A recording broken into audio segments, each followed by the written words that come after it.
जो जिंदा है वो एक दिन खत्म होगा, लेकिन जो मरकर भी जिंदा रहे वही सबसे खतरनाक होता है।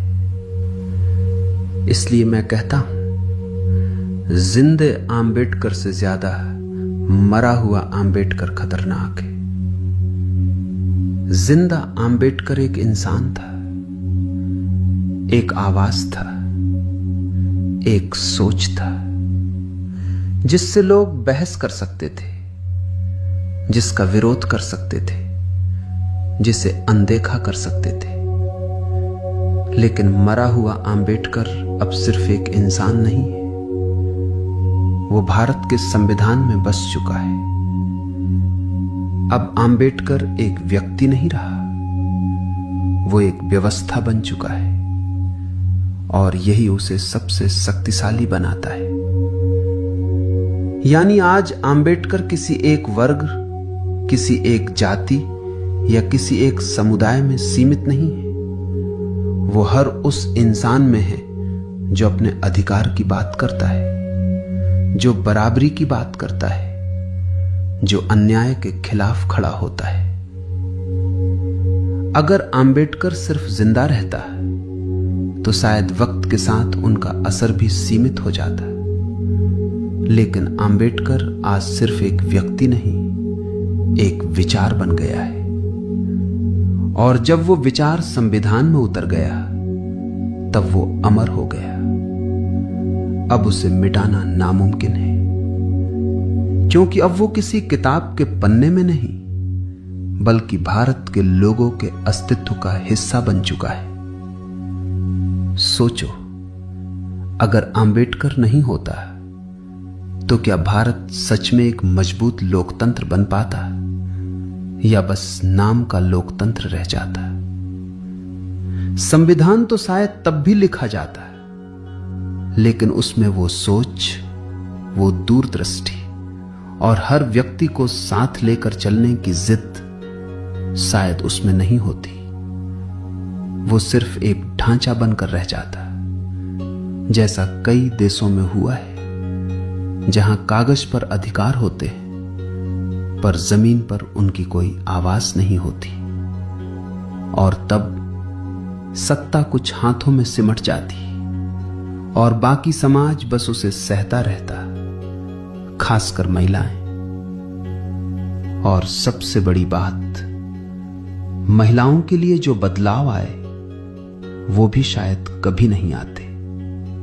हिंदू कोड बिल के जरिए आम्बेडकर ने महिलाओं को संपत्ति, विवाह और तलाक का अधिकार देकर समाज में पुरुष के बराबर समान स्थान दिलाने की नींव रखी।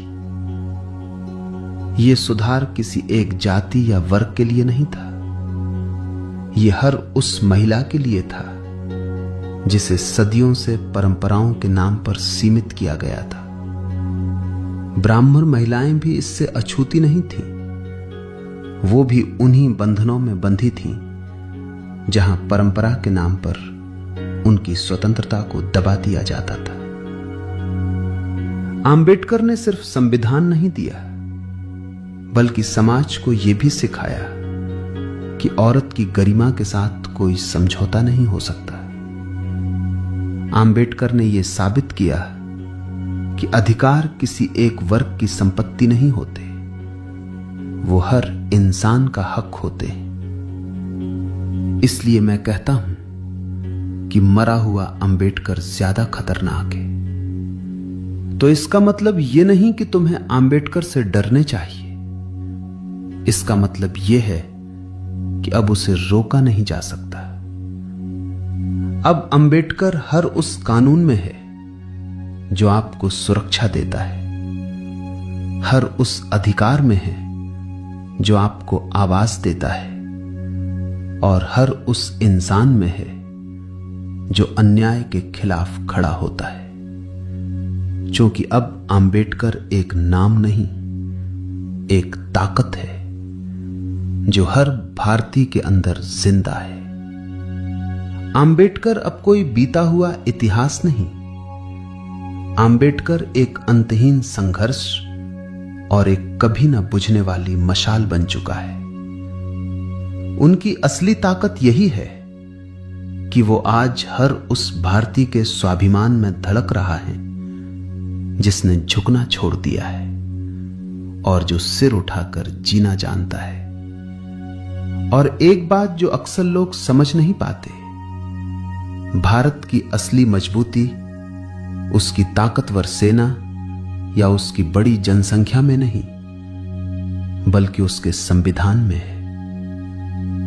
मैंने कई देशों के संविधान पढ़े हैं, लेकिन भारत के संविधान जैसी व्यापक सोच, गहराई और हर वर्ग को साथ लेकर चलने की भावना शायद ही किसी और देश के संविधान में देखने को मिलती है। यह सिर्फ कानूनों का संग्रह नहीं है, यह एक ऐसी जीवित व्यवस्था है जो हर व्यक्ति को बराबरी, स्वतंत्रता और न्याय का भरोसा देती है। और यही वजह है कि भारत आज भी एक लोकतंत्र के रूप में खड़ा है, क्योंकि इसकी नींव सिर्फ सत्ता पर नहीं बल्कि संविधान पर टिकी हुई है। और उस संविधान की आत्मा में आंबेडकर आज भी जिंदा है।